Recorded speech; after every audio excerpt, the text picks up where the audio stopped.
Hey guys, welcome. This is Professor Keyur Sangvi from JK Shah Classes.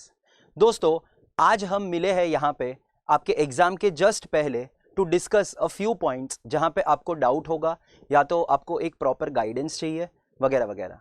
तो for that reason we are here today. तो चलिए without wasting much time let us start now.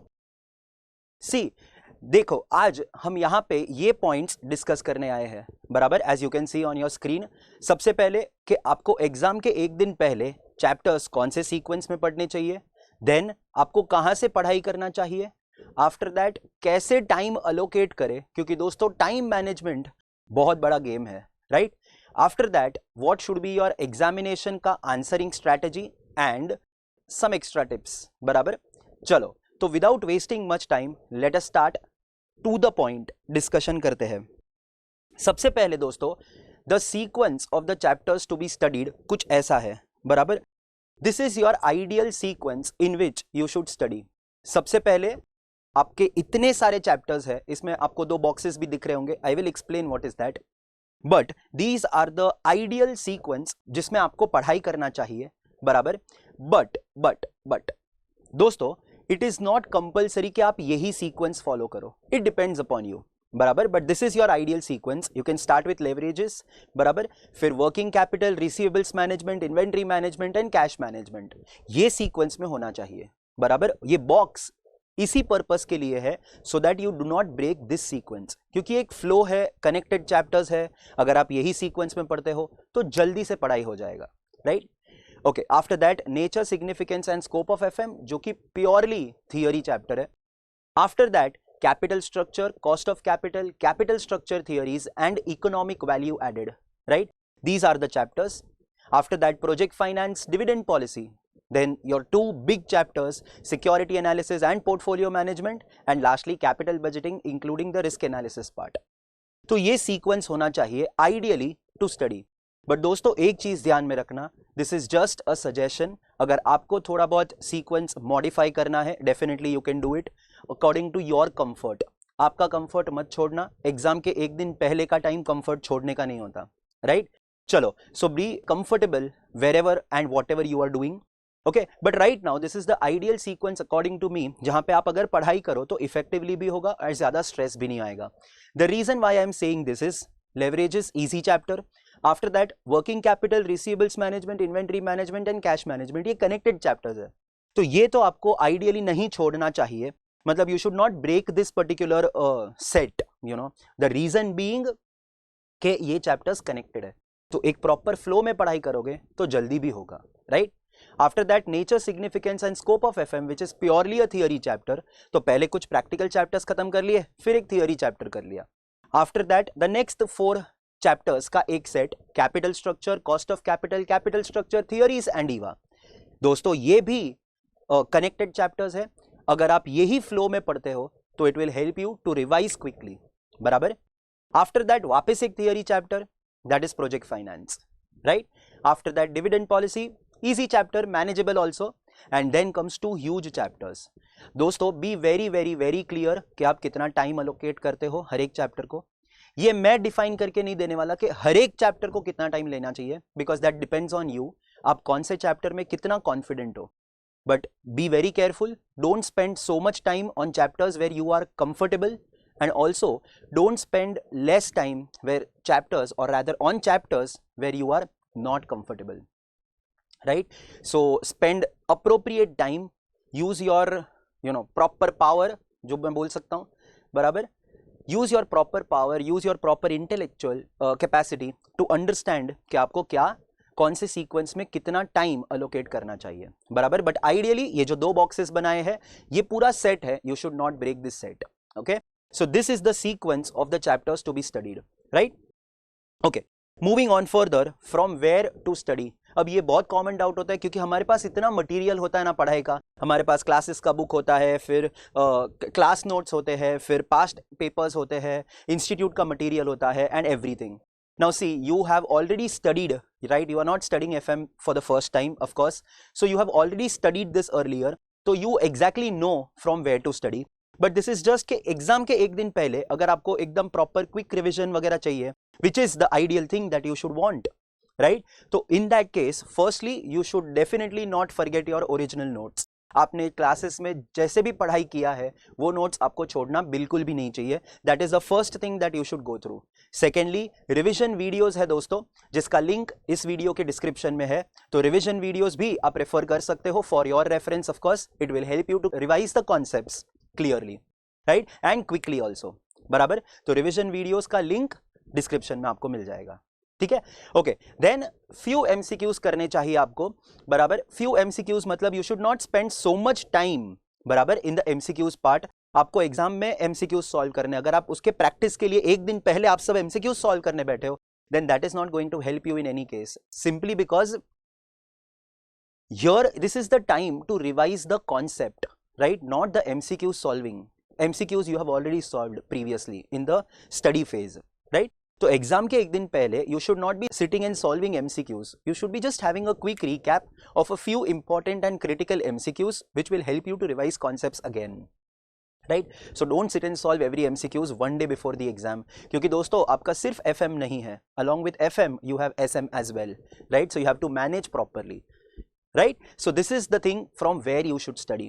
I hope it is clear. Right? After that दोस्तों, the next part is your time allocation and schedule. Now paper 8, as you know, of course, is bifurcated into two parts. One financial management and the other one is strategic management. Right? Now see, exam ke ek din pehle, right, I am assuming you are giving both the groups, and of course on 8th of June you have your 7th paper and the last paper is paper 8, right? So the last paper is paper 8 on 9th of June. So you don't have much time, right? You have exam up to 12 o'clock and after that straight away you go home and prepare for the next paper, right? So you don't have much time, but approximately 11 hours का time आप निकाल सकते हो with decent sleep. मैं ये तो नहीं बोलूँगा sufficient sleep, but दोस्तों last exam है, right? You have to give your best. Last paper है rather, right? चलो, so approximate basis पे to FM you can allocate around 7 hours and strategic management around 4 hours. That makes a total of 11 hours. But now obvious doubt के sir ये 11 hours कैसे मिलेंगे हमें?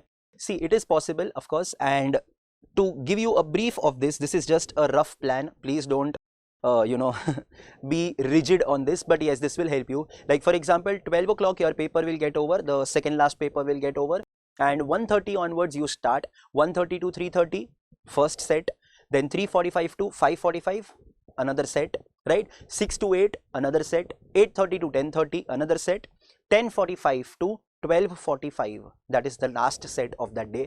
Then you go to sleep for 5 hours. I know 5 hours may not be sufficient, but दोस्तों last paper again, right? So that much you study. तो अगर आप देखो तो 5 sets of 2 hours each are on this day, right? That is 8th of June, and then you sleep at 1 o'clock, get up at 6. I know it is not sufficient, but as I told you again, I'm repeating the same thing कि it is a last paper दोस्तों. इसके बाद सो जाओ अच्छे से, exam के बाद सो जाने का, बराबर? Now 1 AM to 6 AM is what you sleep, 5 hours, then 6 AM you get up, and 6 to 6:45 of course you get fresh, you get ready, 45 minutes enough. 6:45 to 7:45 again 1 hour you study, and 7:45 you can wind up, at 9 o'clock you have your paper, right? So this is just an approximate schedule. Of course you can manage according to your wish, but ये schedule बनाने के लिए what I have kept in mind is 2 hours का plan. 2 hours of study is not too much, not too less. 2 hours are manageable with 15 minutes, half an hour break approximately in between, right? Now दोस्तों this might seem एकदम sir इतना सारा, but दोस्तों again this is the last time you are putting an effort, तो make sure it is worth it, right?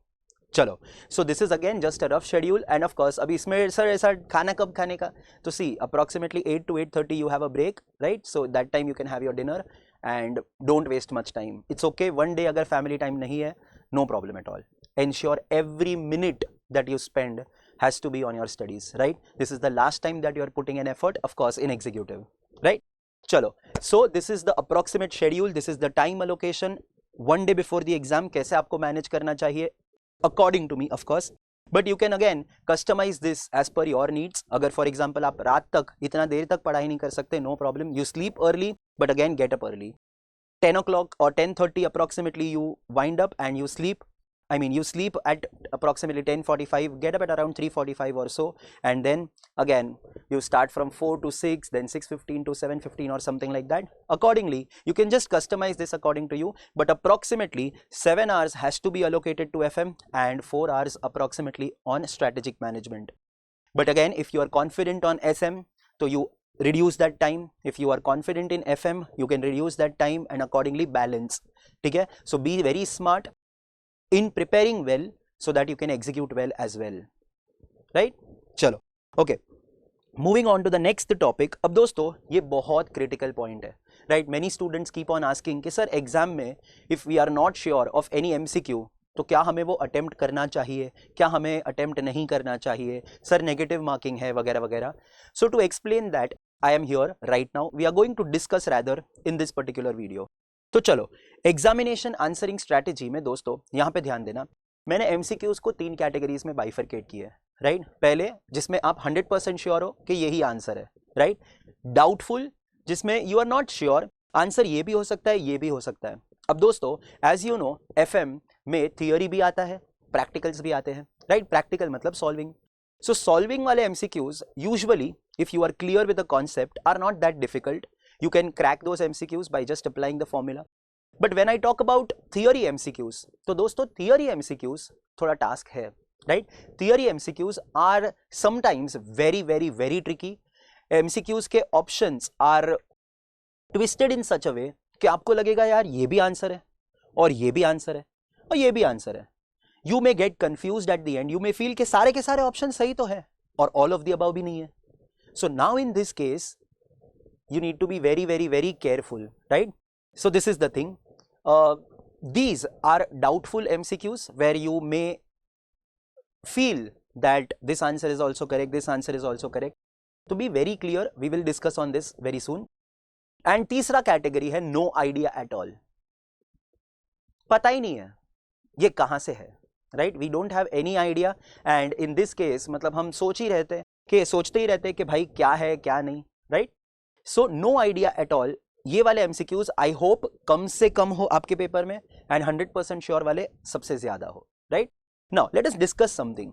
अब दोस्तों 100% sure वाले जो एमसीक्यूज है ना, उसमें कोई प्रॉब्लम ही नहीं है. राइट, अगर ये मैक्सिमम आपके एमसीक्यूज ये कैटेगरी में फॉल होते हैं तो it is the best of course. In fact 100 के 100 एमसीक्यूज यही कैटेगरी में फॉल हो, ऐसा मेरा विश है. But again let us be very practical, it may or may not be the case. Some MCQs will go in the last category where you don't have any idea कि ये क्या है, कैसा है, क्या करना है इसमें. Right? And doubtful वाले जो MCQs है ना, वो बहुत बड़ा गेम है. We will be discussing doubtful वाले MCQs. Now, 3 zones होते हैं. I have bifurcated 3 categories where you may lie. जैसे कि फर्स्ट कैटेगरी है up to 50 marks, दूसरा कैटेगरी है 51 to 70 marks, and तीसरा कैटेगरी है above 70 marks. Now, see, अगर आप 100% श्योर हो and you belong to that first zone, right? मतलब let us say for example 50 MCQs ऐसे हैं जहां पे आप 110% एकदम confident हो कि सर यही होगा, मतलब यही आंसर है हमारा, हमें पता है. तो in this case you are definitely sure of 50 marks. Now remaining अगर मैं 50 की बात करूं, right? Remaining 50 MCQs let us say are in that doubtful category. ठीक है, you are not sure कि 100% यही आंसर है, but मतलब बराबर, you may or may not be right in that. So you are doubtful with respect to that particular MCQ. So in this case, what you should do, you are falling in the first zone, right? Up to 50 marks. मतलब you are confident कि 50 marks के लिए you are 100% sure, but बाकी के 50 marks doubtful है. तो दोस्तों in this case, you have to, apply your presence of mind. Try to, convert जो 50 MCQs में आप doubtful हो, उसमें से कम around 10 to 20 MCQs you try to convert in which you know. मतलब focus, read the question properly वगैरह वगैरह, and try to convert them into the first category 100% sure वाला. अगर worst case एक भी MCQ नहीं हो पाता, मतलब जब आप doubtful ही हो, तो दोस्तों don't take any kind of risk. बराबर, 50 के लिए आप confident हो, ठीक है, बराबर ट्राई करो कि और 10 MCQs आप खींच पाओ वो 50 में से जिसमें आप डाउटफुल हो into 100% श्योर कैटेगरी. क्या होगा, why I am saying this, because if those 50 के 50 doubtful MCQs में you go wrong, तो 50 into 0.25, that is approximately 12.5 marks will be deducted from the 50 that you score. which will still go below 40, and in no case we can take that risk, right? But obviously somebody may say कि sir ऐसा जरूरी थोड़ी कि वो 50 के 50 MCQ गलत जाएंगे. Exactly, but you are also not sure कि कितने MCQs सही जाएंगे, right? And in the MCQs where you are sure, still you need to provide some margin of error, right? कि even if you are 100% sure, but there might be some twist in the question जो आपसे miss हो गया. कभी कभी ऐसा होता है कि हमें लगता है यही आंसर है, तो our first instinct is to mark that answer, but हो सकता है क्वेश्चन में थोड़ा ट्विस्ट था and you may go wrong. So again, don't take that kind of risk if you fall in that category. अगर आप 51 से 70 वाले जोन में हो, right, then you may take some kind of risk, right? Like for example, there are 60 MCQs where you are 100% sure. अब अगर आप ये स्टेज पे छोड़ दो तो आप पास तो जरूर हो.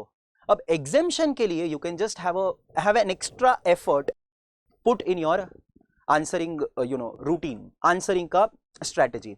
Like for example, you may, again 60 marks के लिए आप sure हो तो you may focus on those balance 40 MCQs जहां पे आप again 10 MCQs try करो convert करने का. एंड अगर आप 70 तक पहुंच जाते हो, राइट, अगर आप 70 MCQs तक पहुंच जाते हो एंड समझो बाकी के 30 MCQ गलत गए तो भी अप्रोक्सीमेटली 7.5 मार्क्स डिडक्ट होके अराउंड 62.5 पे you will lie, which is still an exemption. I hope you are understanding what I am trying to say, right? And if you are, yes, अगर 60 MCQs के लिए you are sure but you take that other 40 का risk, then too you will pass, right? You will still pass, but it is just a game of exemption. Now this also depends कि आपके बाकी के papers कैसे गए हैं, whether you are confident about passing, about exemption in those papers, and keeping that in mind you should focus at that time, right? And the last category is above 70 marks. अगर आप ये category में हो, मतलब 100 में से 70 MCQs में you are absolutely correct कि यार ये MCQ तो पक्का सही है, 70 के 70 marks के सही है, then you should definitely go for a risk. मतलब वो बाकी के 30 MCQs भी I would suggest attempt कर लो. Worst case 30 के 30 MCQ भी गलत गए, then too you lose around 7.5 marks and still you lie at 62.5 again, right? So this is the broad classification of the zones, the way you should think. I know आपके mind में ये शायद आता होगा कि सर एग्जाम में ये सब इतना सब कैसे सोचेंगे हम, बराबर? तो दोस्तों इतना सोचने की जरूरत नहीं है. Be very calm, be very cool, कोई स्ट्रेस लेना नहीं है. It is just that when you answer, बराबर, जब आप आंसर करो तो सबसे पहले answer only those MCQs where you are 100% sure, right? You will not sit and count कि आप कौन से MCQs में 100% श्योर हो. But when you start your paper, be very much attentive. Presence of mind has to be present and not absent, of course. To be present at that moment, 3 hours के लिए पूरी दुनिया भूल जाओ, कोई फर्क नहीं पड़ता.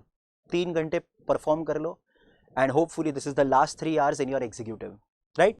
So the thing is, अभी एग्जाम में first you attempt only those MCQs where you are 100% sure. तो एक रफ आइडिया तो आ जाएगा ना कि 100 में से कितने MCQs ऐसे हैं जहां पे मैं 100% श्योर हूं. After that those MCQs where you are doubtful, you can play a game. Of course, if there are certain MCQs which might be the case in that third category, no idea at all, तो उसका क्या ही कर सकते हैं, बराबर? Again, no idea at all, and if you are lying in that third zone, take the risk, no problem, बराबर? But again, go on the basis of your instinct, right? ऐसा नहीं inky pinky ponky father had a donkey, ऐसा नहीं, marking ऐसे नहीं करने का MCQs का, of course, right? Have some technique. अब मैं टेक्निक भी बताता हूँ, right? The technique, of course, that is included in the next point that we are going to discuss, but I hope this point is clear first of all, that कैसे risk लेना है, कितना risk लेना है, presence of mind is required, and don't spend so much time on thinking about this in the exam. You have to focus on the MCQs, right? Be very very very sure. most importantly दोस्तों, हर एक question 2 बार पढ़ो, कोई फर्क नहीं पड़ता. Even if you know the answer, still read the question very calmly, एकदम ध्यान से, word to word analyse the each and every word in the question and read the question twice and then go with the answer, right? Because OMR sheet pe once you have circled the correct answer or the answer that you feel is correct, you cannot change it, even if later on you come to know कि answer ये नहीं, ये होना चाहिए था. Please don't fall in that trap, right? Be very sure when you mark, read the question twice, and you have sufficient and ample time in the exam to solve all the 100 MCQs. So please be very careful, ठीक है? Keeping this in mind, now reading the question twice as I told you is very very very critical. आपको exam में question 2 बार तो पढ़ना ही चाहिए, even if you are sure. नहीं श्योर हो तो definitely, but even if you are sure please read the question twice.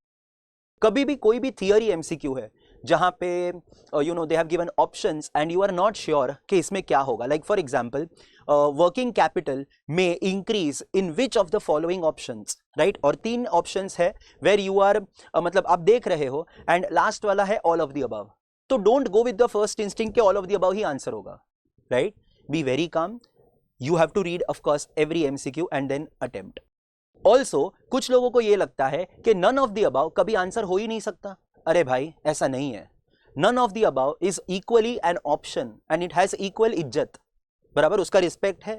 तो none of the above can also be the correct answer. So again don't go with the first instinct कि none of the above answer नहीं हो सकता. It can also be the answer, right.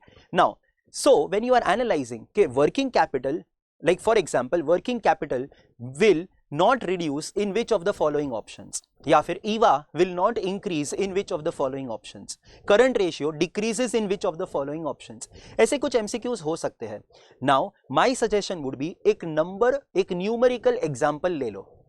Current ratio में not decrease in which of the following options. तो एक base example ले लो, let us से 200 upon 100 current assets upon current liabilities. तो वैसे करके ये बेस एग्जांपल बनता है. Now you go on analysing कि फर्स्ट ऑप्शन क्या है, अच्छा इससे क्या होगा करंट रेशियो पे, दूसरा ऑप्शन क्या है, इससे क्या होगा, and then you will come to know with the help of numbers के क्या करेक्ट आंसर होना चाहिए.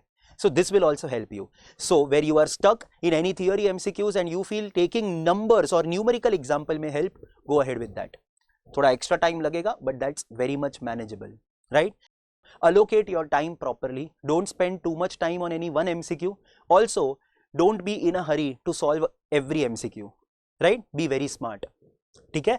So these are some guidelines which you may apply in your paper, but again see ये सब रूल्स वगैरह नहीं है जिससे आप याद करके जाओ एग्जाम में कि सर ने ऐसे बोला था, ऐसा बोला था, ऐसे करने का. Please don't stress yourself one day before the exam so much on this. This is just a final touch up that you may need, which may help you to get those extra marks, right. So this is again just a suggestion type video. Now the last point of discussion is some extra tips. Now of course you know all this, right, but I will tell you something with respect to the answering strategy of any MCQs. ये जो doubtful वाला category है ना, as I told you will be discussing a lot on this. Doubtful category जो है ना दोस्तों, ये doubtful category को आंसर करने का भी एक तरीका है. Like you are not sure this is the answer या तो this is the answer. 2 options में आप श्योर नहीं हो या फिर आपको सब ऑप्शन सही लग रहे हैं, जो भी है. What you should do is apply elimination technique. मतलब identify those options where you are 100% sure is not the answer. समझ रहा है. 4 ऑप्शंस है, आई एम नॉट श्योर कि कौन सा ऑप्शन सही है now, but I am sure कि ये तीसरा ऑप्शन तो गलत ही है. Now if I am sure कि third option is wrong, I am left with only 3 options now. So try to understand, when there were 4 options, 1/4 is the probability of going right. But when there are only 3 options, 1/3 is the probability of going right, which is good now. And if you are sure कि और एक option गलत है तो आपके पास सिर्फ 2 ही options बचे. Now 50% is the probability, या तो ये या तो ये. So be very careful. कभी भी कोई भी तुक्का लगा रहे हो ना, तो ऐसे नहीं कि अच्छा ABCD ऐसा इंकी पिंकी पोंग, ऐसा नहीं. Be very careful. Try to think and try to identify कि कौन से ऑप्शंस तो डेफिनेटली गलत है, ये तो है ही नहीं यार. तो अगर ये है ही नहीं तो वो तो हट ही जाएगा. And the probability of you selecting the right answer will increase. तो again that you should apply. समझ रहे हो मैं क्या बोल रहा हूं. लाइक यू आर श्योर कि ऑप्शन सी तो गलत ही है, तो अब सिर्फ 3 ऑप्शंस में से आप सिलेक्ट करोगे ना, एज कंपेयर टू पहले 4 ऑप्शंस में से. तो हो सकता है 4 ऑप्शंस जब आपको दिख रहे आप तीसरा ऑप्शन सिलेक्ट करके बैठ जाओ. बट अगर आप थोड़े स्मार्ट हो, इफ यू एनालाइज कि नहीं यार तीसरा तो गलत ही है, तो now you are analysing, you are selecting 1 out of 3 only. But if you are able to identify still in a much better way कि सर ये 2 तो पक्का गलत ही है, तो आपके पास 2 ही ऑप्शंस बचते हैं, राइट. एंड वो 2 ऑप्शंस में से कोई एक ही सही होगा. So be very smart when you even you are not sure of any MCQ but you are going to select one of the options. So be very smart. Try to eliminate the incorrect options first, right. This will help you eventually to select better. Right. Of course वो दो में से भी आप गलत वाला select कर सकते हो, but again the probability of you going right increases. वही मैंने लिखा है यहाँ पे फर्स्ट पॉइंट में. When you are unsure of any question, try eliminating one or two options. Sir 3 option eliminate कर दिए तो अबे तो जो बचा है वही सही है ना. 3 ऑप्शंस एलिमिनेट हो गए तो जो बचा है वही सही है, तो उसमें तो सोचना ही नहीं है. But this is when you eliminate 1 और 2 ऑप्शंस, तो बचेंगे 2 या तो 3 options as the case may be, right. So in that case you have to be very smart. So in this case probability of answering correctly increases, right. So this is the thing. Then of course अगर आप कोई MCQ में अटक जाते हो, right, you are not sure कि exactly क्या answer होना चाहिए, तो ट्राई करो दोस्तों उसको रिलेट करना वही चैप्टर के कोई दूसरे MCQ से जो दिया है. Like for example, you are not able to recollect combined leverage का formula. You are not able to recollect combined leverage का formula, right? But you know OL and FL का formula, operating leverage and financial leverage का formula. तो you should remember that CL is equal to OL into FL. तो accordingly आपको वो click हो जाएगा, right? So this is just an example, of course. But of course, if you think further also, try to relate concept with any other MCQ of that chapter if you are not able to decide what to do. Again, that is what I have written. तो अगर आप sure नहीं हो या आपको click नहीं होता है तो थोड़ा ट्राई करो कि यार ये चैप्टर में पहले ये कॉन्सेप्ट था, उसके बाद तो ये आता था, तब सर ने बताया था कि इसको ऐसे नहीं हो सकता है. कभी कभी ये चीज़ जो आपने क्लास में भी ध्यान दिया है ना, वो भी एग्जाम में हेल्प कर जाए. So again be very smart at that point also. And if still you can not recollect, then be calm, close your eyes and try. बराबर. Be very calm during exams. Don't be in a hurry to answer every MCQ. दोस्तों trust me, throughout the experience of teaching I have realized this one thing: students are very you know very much in a hurry to answer the MCQs. They feel कि हाँ यही answer है, खत्म. And trust me on this, sometimes the institute also gives wrong answers in the options. They have done this in the past. They made you do it in this attempt also. Sometimes they very well know, by the way, institute very well knows where you can go wrong. तो गलत answers भी वो लोग options में दे सकते हैं. You have to be very careful when you select. You have to be 100% sure when you select any MCQ का answer. Okay, so be smart, be 100% present at that very moment. Don't have anything in mind. Don't think about the result कि result क्या आएगा, अरे मुझे तो इतनी MCQs आ रहे हैं, मैं क्या करूँ वगैरह. Don't think so much. Be very much present in the exam and trust me, if you are very much focused, if your preparations have been very well, there is no way where you may not pass. Definitely you will pass, and definitely you may even score an exemption. Okay, so that's it from my side. I hope this video helps you. Don't waste much time again on this video. वापस वगैरह मत देखना. Focus and study properly. ठीक है? And now finally wishing you all the very best. Be calm, and this is the last time where you are studying, so ensure every minute is worth it. Be focused and give your best, right? Chalo, wishing you all the best. Thank you so much. Bye bye, all the best.